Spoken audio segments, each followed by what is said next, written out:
If somebody doesn't trust you, they're not going to do business with you. I mean, we've all heard that thing about we do business with people we know, like, and trust. But the reality is, if you don't get to trust, you don't get to a customer. Welcome to the My Future Business Show, where we get you in front of your best audience and keep you there. Not only are we interviewing the biggest names in business to help you become even more successful, we're inviting you to book your spot on the show to help you grow your business. So at the end of the call, make sure you fill in the interview application form at myfuturebusiness.com/interviews.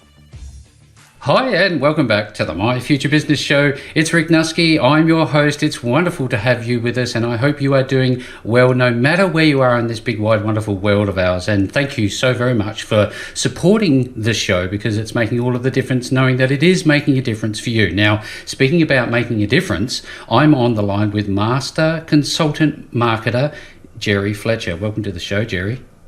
Thank you so much. Appreciate being here. Now, you and I just touched on the fact that we haven't had too many conversations on the show to do with consultant marketing, and we're going to obviously explore that, Jerry. But I guess the best place that I always like to start off is not in the business space. It's more about the person behind the business, because at the end of the day, that's what runs businesses, isn't it? Yeah, it sure is. Well, look, with that being said, I'd love to start by knowing where you are. Where are you located? Well, most often I tell people that I'm located just south of Portland, Oregon, in the United States, where the sidewalk runs out. So I wonder, given that the sidewalk runs out, Jerry, is there any major landmarks that anybody might be familiar with there? Well, I live in a place called Charbonneau, which is just south of the river, south of a little town called Wilsonville. Right. It's actually, if you imagine a gated community without gates, that's sort of what we have here. Fantastic. When you're relaxing, Jerry, do you have much that you're interested in? What's your thing? What do you like to do? Well, I used to like going out and hiking and walking and getting about, but COVID's kind of shut that down. Oh yes. I've become much of a homebody.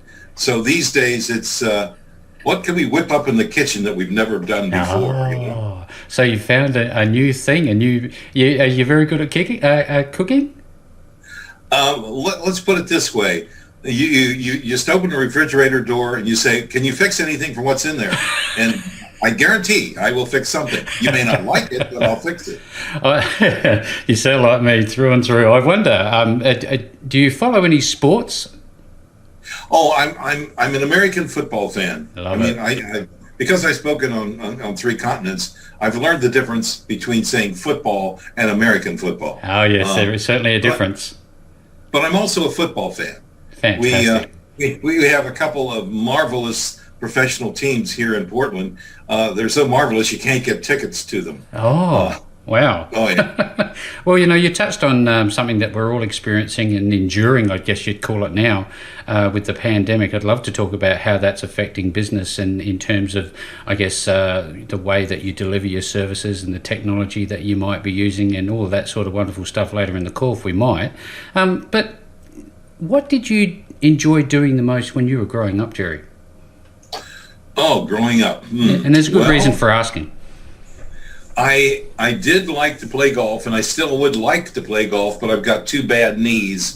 So basically for me, I just can't do it anymore. I mean, as a professional speaker, walking through airports is sort of like the Bataan Death March for me. I can imagine. Are you doing much, given the COVID situation, I guess you're fairly well static in one location at the moment? Well, pretty much in my office. I live in a condo, and I've taken the second bedroom as an office. And when we didn't have really tight restrictions here for a while, so I still would have clients in and have meetings here, and I would also go out to clients to meet. So that wasn't too much of a problem. But now they've really tightened it down, and it's made life a little bit of a problem. I mean, sometimes I wake up in the morning and go, I have got to go somewhere. I'm going mental, staying home. Yeah. I ask about, growing up, because sometimes we find that, we are inspired as children and we get a direction very early on. Would you say that was fair for you? Not really. I was always a good student, Mm-hmm. and I enjoyed drawing and graphics and that sort of thing. Mm-hmm. So I actually have a degree as in advertising design, but I've never worked as a designer because I always was more intrigued with the marketing side of the business. So I've been an advertising guy, oh golly, since about 1960. In fact, if I don't know if in Australia folks saw the program Mad Men, but I was in New York during that era, Mm-hmm. and I can tell you it was true. It was that program true. was accurate. When art imitates reality. Oh yes. Now, I wonder, the focus of today's call, Jerry, is obviously sharing your insights and experiences, your wealth of knowledge that is needed to build a business that thrives in many different elements. And I know that you had a path at a certain stage, and then you were a part of something in Portland that you were fired from. Could you tell us about that and how that led to your consulting firm, Z-Axis? Oh, it was pretty straightforward. I was out having lunch and then doing some shopping, and got a text to come to a board of directors meeting, which I hadn't expected. So I walked in the door, and essentially they fired me. We basically, my board and I, agreed to disagree. This was the board that I very carefully nurtured and brought along as we did a full corporate buyout of the agency, Mm-hmm. so that all the employees were stockholders, which was fine. It wasn't really a big problem because I'd been through a very long year that year, and so I said, okay, fine. That works. And so I packed my desk, and I was out of there by the following Monday, and I was looking for something to do, as we all do. Yep. And because I had a daughter in high school, didn't want to move, I said, okay, fine. I'm going to start a consulting, marketing consulting operation, and let's see, how can I possibly do that? Well, that leap of faith occurred in the middle of the night right after I, suffered this "we don't need you anymore" thing. And I said, okay, fine. So I sent a letter out to just 60 of my closest friends in the Advertising Golf Association. Mm-hmm. And I told them what I was going to do. And out of those 60 letters, 2 of them came back and said, good luck. 2 of them said, hey, would you like to work with somebody? Here's somebody I think you might want to work with, good referrals. Yep. And 2 came back with, we've got this thing that needs doing. Can you do this for us? Ah. That was in 1990. And you never looked back? Never looked back. Now, I think it's important because this is a very different approach to marketing. It's not marketing in the general sense of the word. It's marketing for consultants. Now, can you explain to us, for the My Future Business audience, what that actually means? Okay, in simple terms, there is a group of folks that we might call independent professionals. Consultants are in that group. Coaches are in that group. Financial planners are in that group, and so on. There are all these people that basically are consultants. They provide services to folks to help them do something better, whether it's build your business, build the leadership in your business, handle your financial matters. There's all kinds of folks that do this sort of thing. Yeah. But the difference in their business is that you can't advertise very well and get that business. What you have to do is understand that it is a business based on referrals, which generally come from networking and or, as I found early on, speaking to larger groups. And so basically what I've done is I've developed that particular niche, if you want to call it that, Yep. over the years to the point where I can now work with just about any kind of consultant. And I won't say guarantee, but I will say that we're pretty darn sure that they're going to have a striking increase in their business, particularly in their revenues, if they do what they have been trained to do. Yes. Go ahead. No, absolutely. I'm listening intently because I think it's important, because I'm sure there will be people listening, rubbing their hands together going, you know what, I am that consultant now that you've described it that way. Well, and then the problem is pretty simple.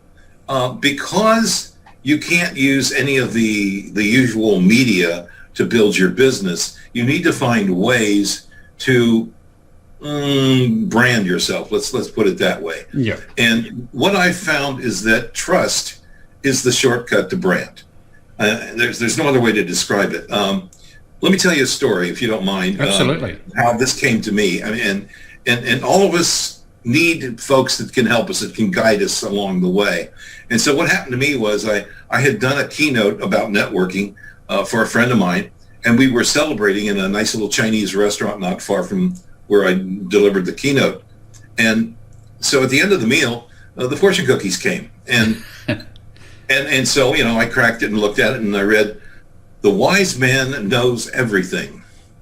The shrewd one knows everyone." And my friend Michael, who hired me to do the keynote, pushed his glasses down his nose, looked across them at me and said, "Well, that's pretty good as far as it goes." And I looked at him and said, "What?" And he said, "What you know is important. Who you know matters.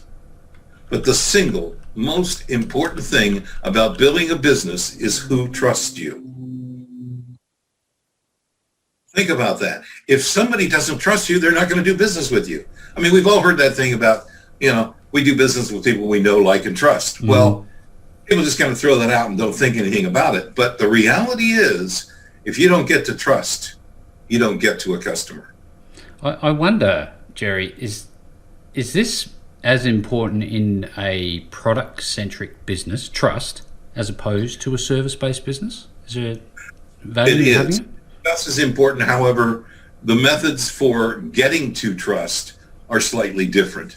Let me see if I can make that clear.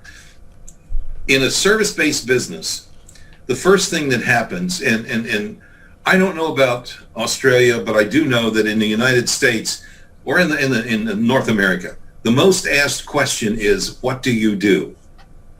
The way you answer that question is going to make you either memorable or not.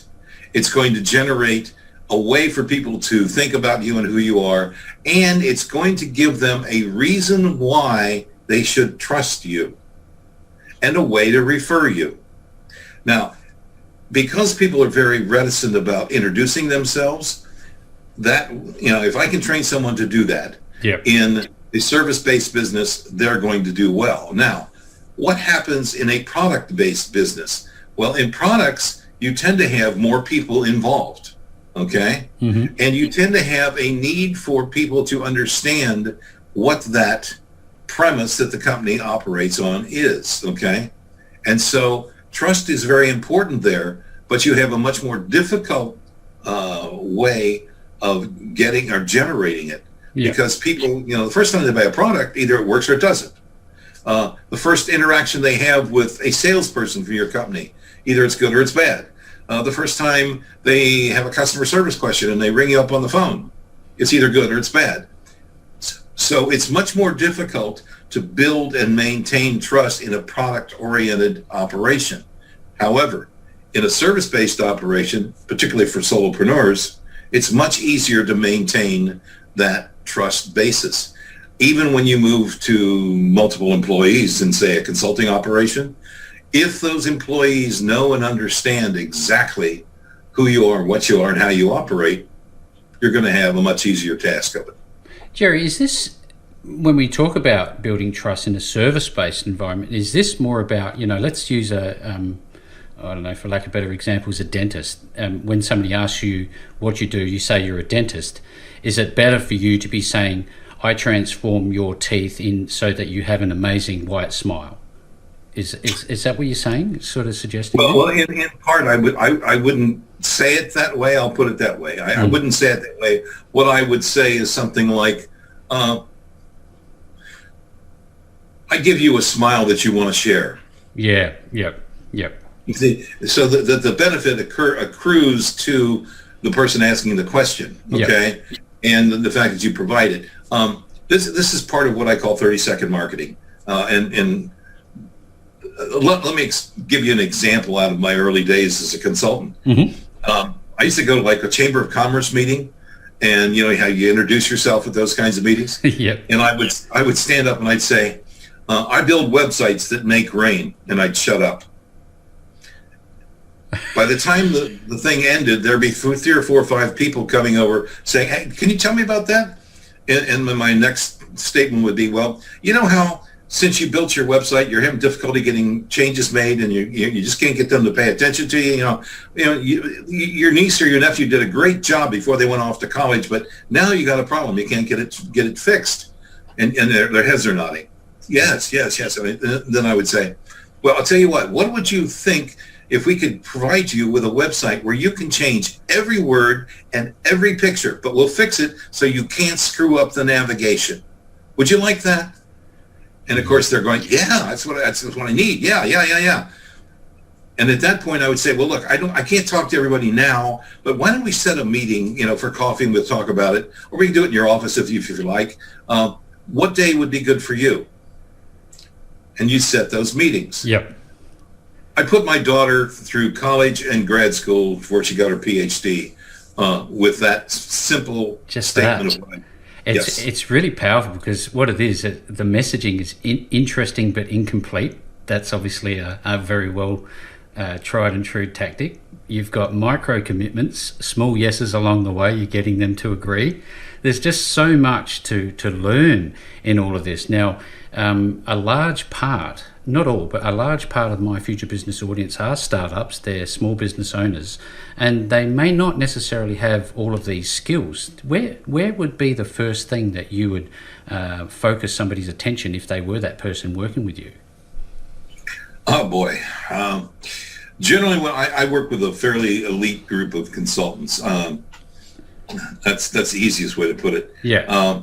That can afford it. So startups, I've worked with a few startups. Generally, that's because I've been referred in by a current client. But where I start is, okay, what is it you do? And I just let them answer the question, mm-hmm. right? And everybody tends to say something that's generic, like, well, I'm a CPA, or I build websites, or they do all that generic. Yeah, totally uninspired. And it has a tendency for people to, they continue to talk in that vein, so that they're talking about what they do, not in terms of what the potential client is looking for. The outcome. So that's the first piece. The second piece is, most people are afraid to introduce themselves, and they're afraid to go networking.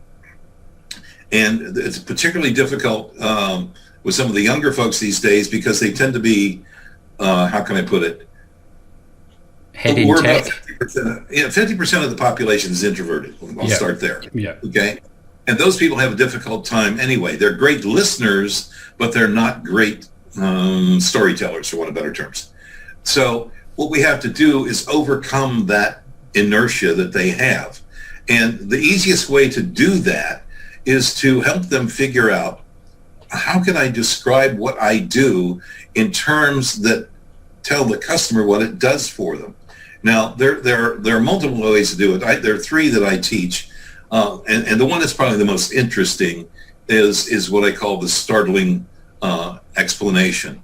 For instance, I was doing a workshop one time, and a lady came to me before it started, and she said, would it be okay if I describe myself this way when you're having people introduce themselves? I said, oh, no, that would be fine. But let's just see what the reaction is, right? Well, so we started around the room. She was about, halfway around the room. And she stood up and she said, I traffic in human flesh. You could have heard a pin drop 3 states away. I can imagine. It's incredible. I said, okay, please go on and tell them what you mean by that.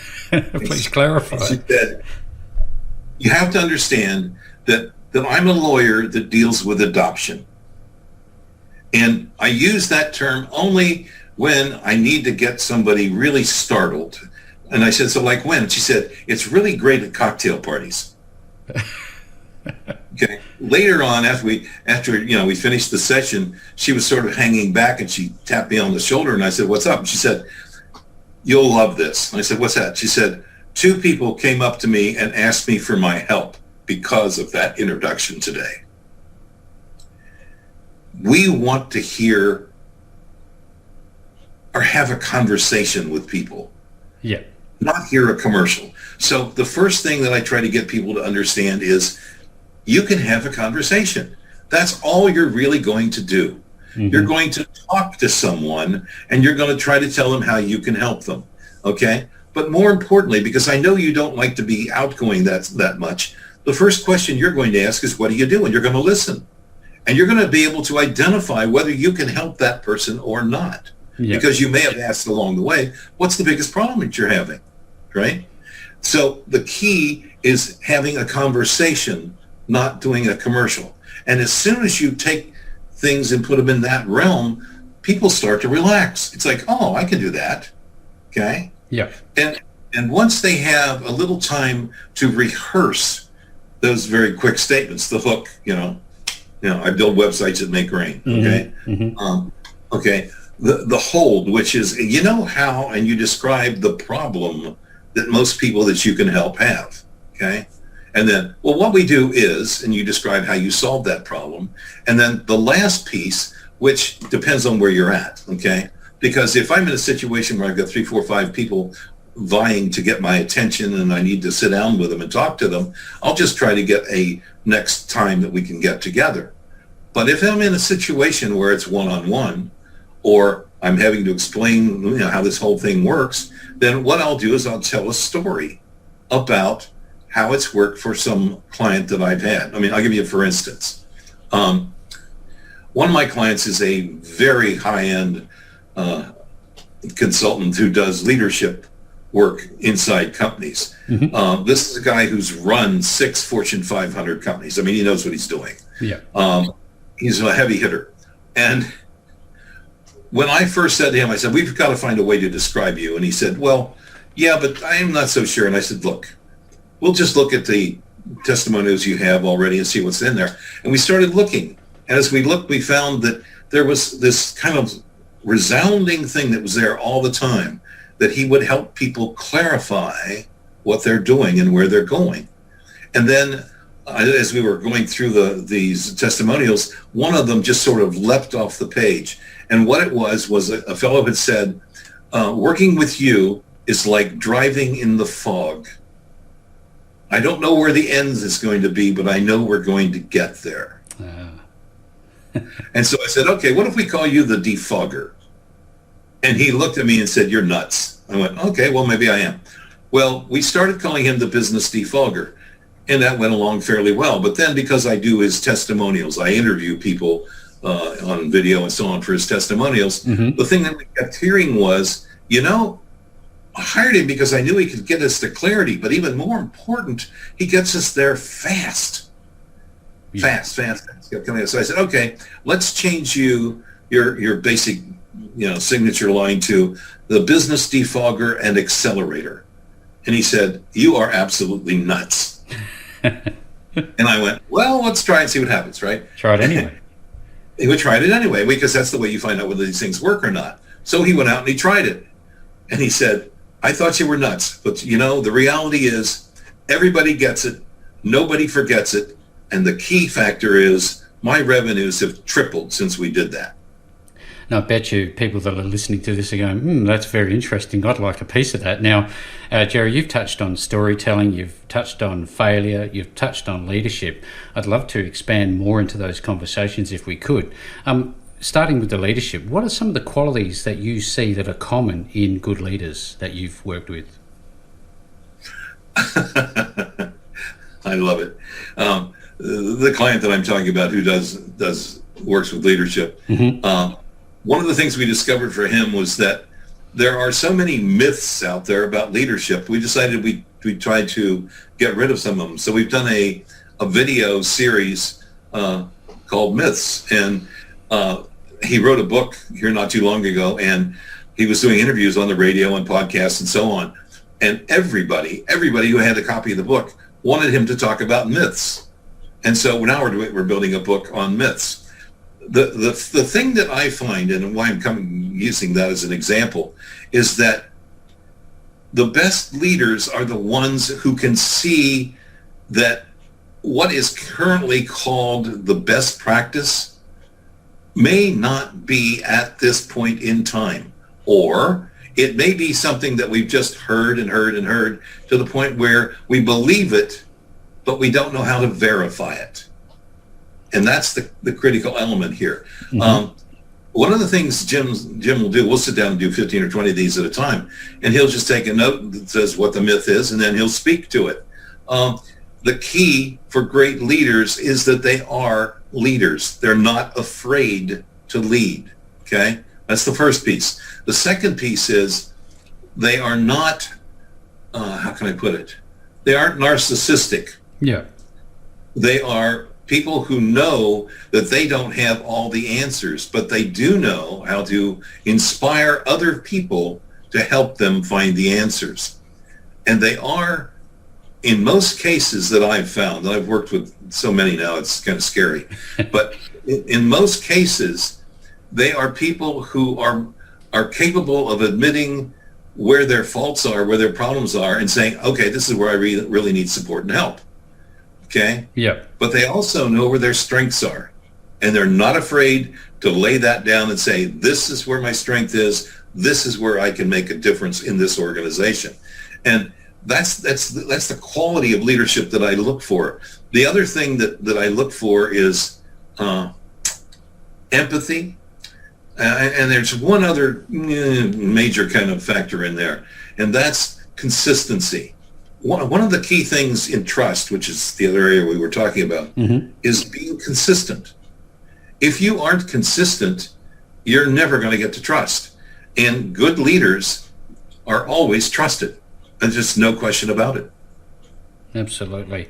I wonder, I was thinking about this reference to inspiration. Who's inspiring you at the moment? Oh, golly. Well, again, I like I said, I work with just a few,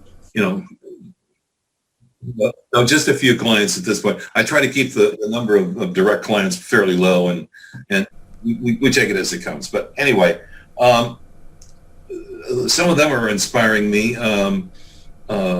A financial planner I know inspires me. The leadership guy inspires me. Another consulting client who is, I don't know how to explain this, but I'll try to simplify it. Yeah. Basically, what he does is he'll go into a company and he'll say, okay, you got a problem. You're not quite sure what it is. Let's look at your numbers. Okay. So what he does is he looks at their situation, their numbers, they generate all the information, and then he simply looks at it. And 90% of the time, it's probably right, what he does is he finds that there's a way to, how can I put it, tinker just a little bit with what they're doing and change the outcomes that they get. I mean, for instance, in one company, they were a distribution firm, I'll put it that way. They were spending huge amounts of money on the lowest 5% of income people or organizations that they sold to. And he pointed it out. It's a simple thing. Yeah. And said, okay, so why don't we see what we can do to help those people get what they need and remove them from our list so that we can concentrate on the ones that are generating, the top 20% that are generating 80% of our income. Now, it sounds like a simple solution. But if you're the business person that's involved, you may not be able to see it. Too close. Too close. Yeah, it's pretty powerful. I mean, especially when you're getting those fresh sets of eyes on it. I'm looking back at your experience, Jerry, and I want to give a well-rounded interview to add the most value for the listeners. And I'm thinking about failure. What can people learn from failure? And do you have any examples that you could share with us? Oh boy, have I got examples. The one thing that I would say is that we are a culture that is always being told about how wonderful it is to be successful. We always hear about all the successes that people have had all the time. Yeah. The problem is that you don't learn from success. You learn from failure. It's true.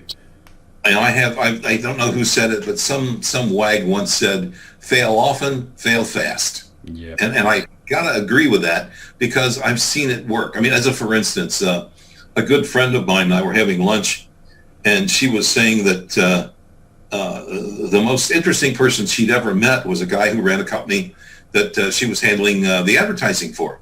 And she had been involved with a promotion that they were doing, and they dropped somewhere close to $500,000 on this promotion, and basically nothing happened. Oh. Okay, and it was the number 2 or number 3 person in the company that was running all this, right? Yeah. And she was meeting with the CEO and actually the owner of the company, and she said, "So what are you going to do about whatever his name was?"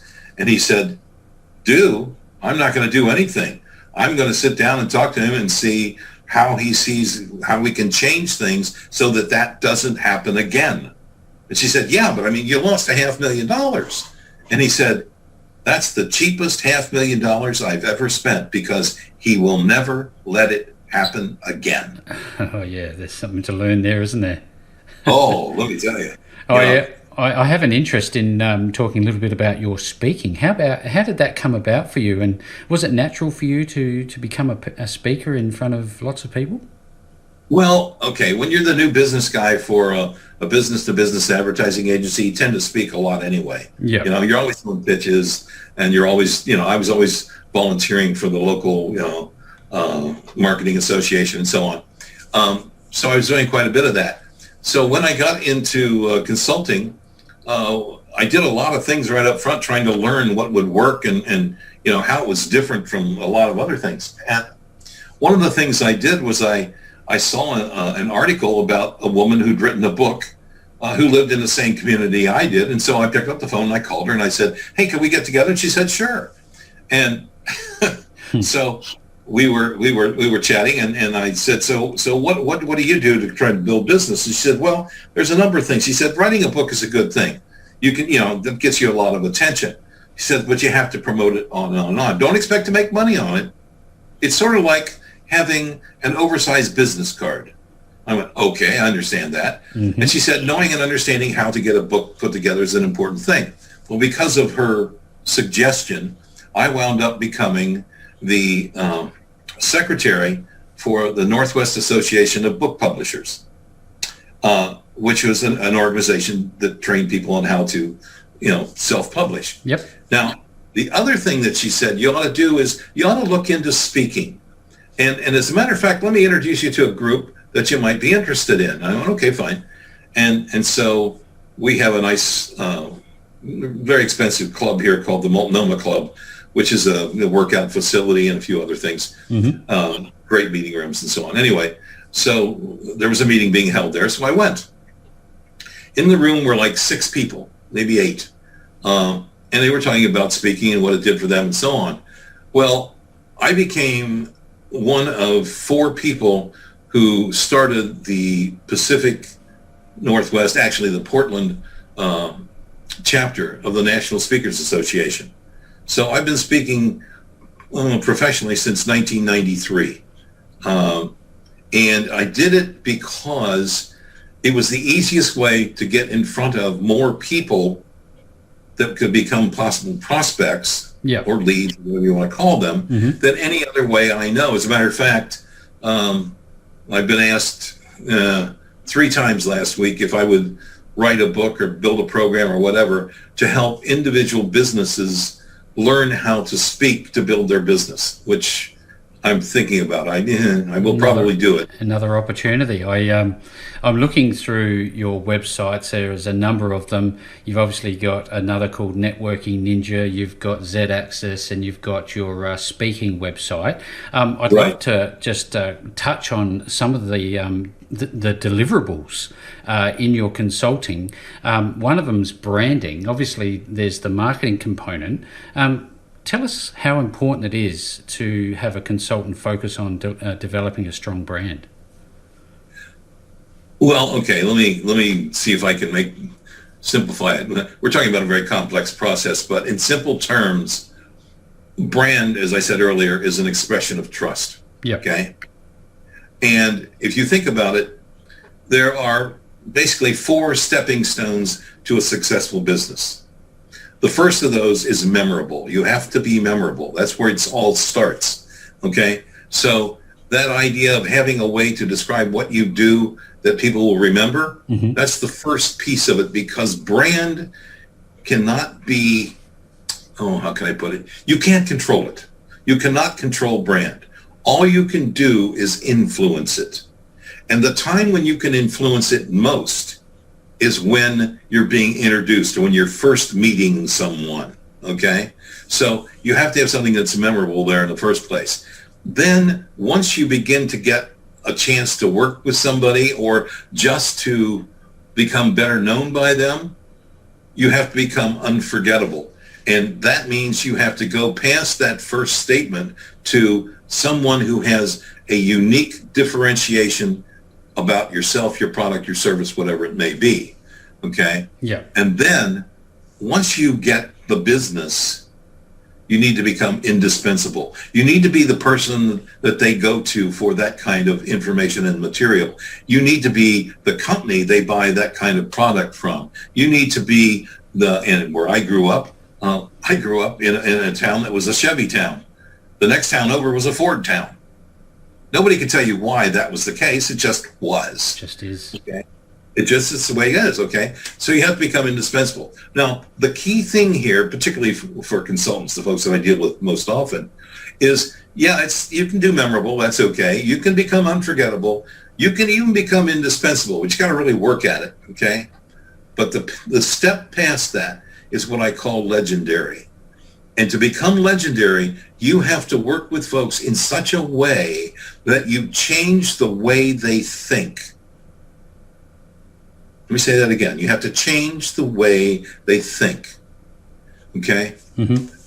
And if you do that, then suddenly you're the person that they always think of. And more importantly, their broad group of folks that they know will know that you're the one.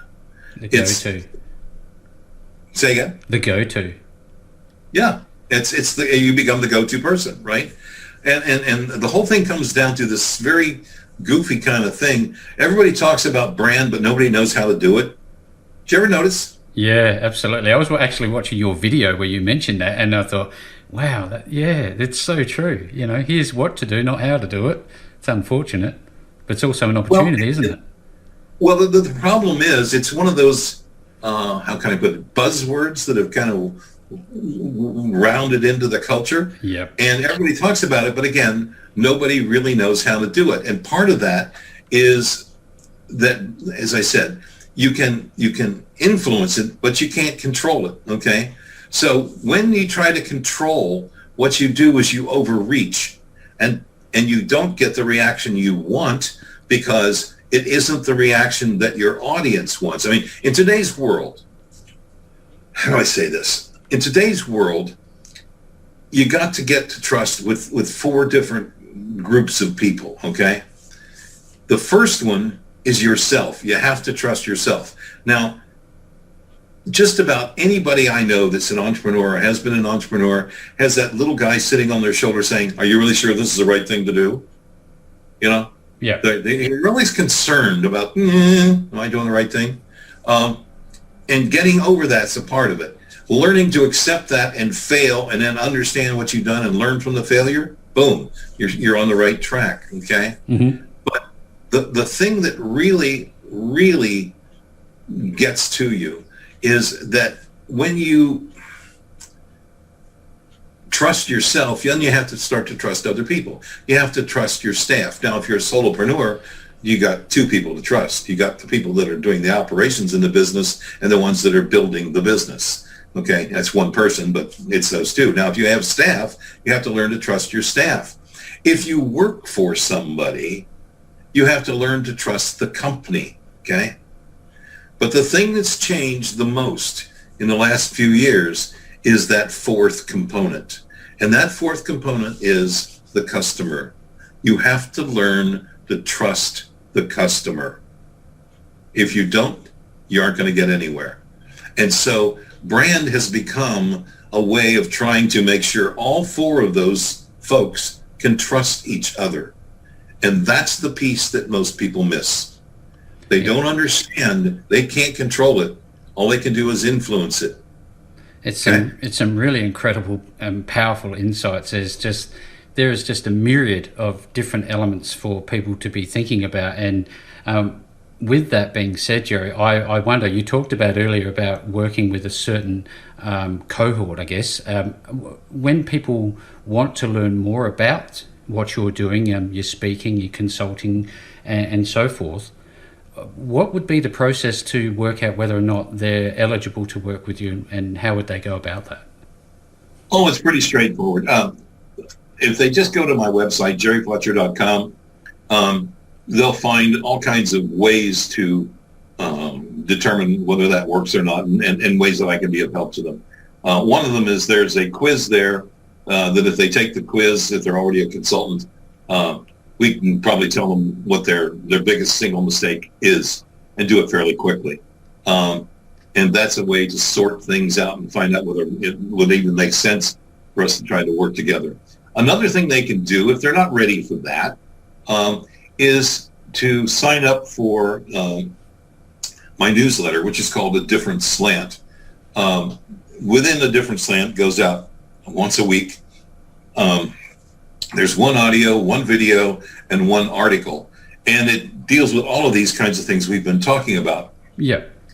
And it's kind of fun because what happens is people get it, and then my phone rings and they say, hey, tell me about, and then we go on from there. The interesting thing with that newsletter is that it's a compilation. Boy, hard word to say. It's a compilation of blogs and other activities that I've done for the last, I don't know how many years. At last count, my VA was saying, okay, we've got 800 blogs here. Which ones do you want to use? So just a few. Yeah, just a few. So, but the thing is that what I find, and again, most of my clients find the same thing. We tend to think about things fairly straightforwardly, but when we sit down to do a blog, we try to give a little bit more information, a little more capability in it. And what I find is I go back and I look at my old blogs and I say, wow, there's some pretty good thinking going on there. And then I look at it and say, well, can I add to that right now? So basically we take the old blogs and add to them and put them into the newsletter. The interesting thing for me is that one of the things I look for in a client is the ability to look at patterns and see where the pattern isn't right, or to see another way to get to it.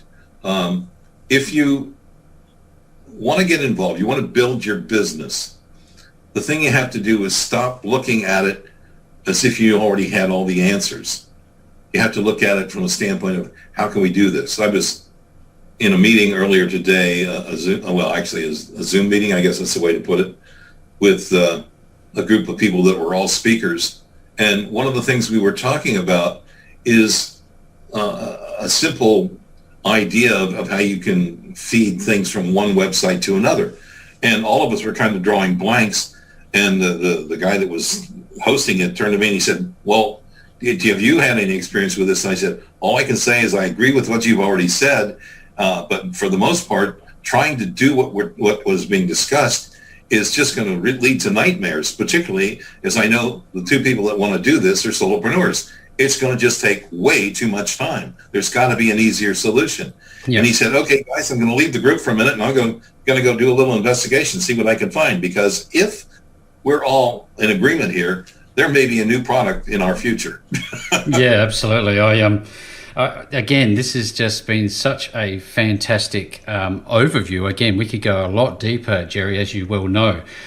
So whoever's listening to this call and you want to reach out to Jerry and find out more about his services, reach out to him at jerryfletcher.com. I know that you also have a LinkedIn profile that people can go and check out as well. You've got the Networking Ninja website. There are just so many different ways to find Jerry, and as is customary, I will be making sure to make all of the links available to you to get to Jerry underneath this post. No matter where you find the call, you will find a link. And all of this being said, Jerry, what a wonderful call. Thank you so very much for spending some time with me on the My Future Business Show today. Thank you, Rick. Thanks for joining us today. If you enjoyed the call, then make sure to subscribe, leave a comment, share us with your friends, and book your spot on the show at myfuturebusiness.com/interviews. And if you're looking for solutions that will help grow your business, then visit myfuturebusiness.com/shop.